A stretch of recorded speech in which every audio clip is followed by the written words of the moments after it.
Alors, ce livre résulte d'une rencontre de 3 collègues, donc Pierre-Henri Bouillon, Cédric Gaucherel qui n'est pas là aujourd'hui, et moi-même, Jean-Louis Dessalles, où nous avons travaillé ensemble, discuté avec beaucoup de plaisir sur la notion d'information dans le vivant.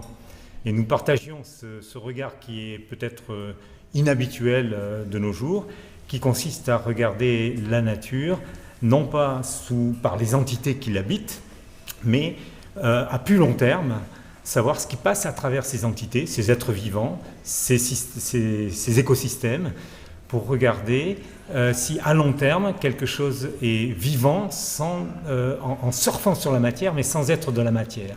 Et cette entité-là, c'est l'information. L'information qu'on trouve dans nos gènes, l'information qu'on trouve dans la structure d'un écosystème, l'information qu'on trouve dans nos cultures, dans nos langues.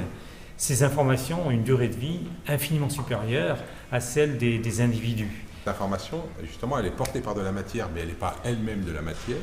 Et du coup, eh bien, on a un peu de mal parfois à faire comprendre qu'on n'est pas en train de faire de la religion, il s'agit bien de science, mais d'une science qui essaye d'étudier une émergence, c'est-à-dire quelque chose qui vient de la matière, bien sûr, mais qui en émerge et qui en prend un peu une certaine autonomie, puisque l'information va pouvoir se reproduire à travers les organismes, que ce soit l'information des écosystèmes, l'information génétique ou l'information culturelle.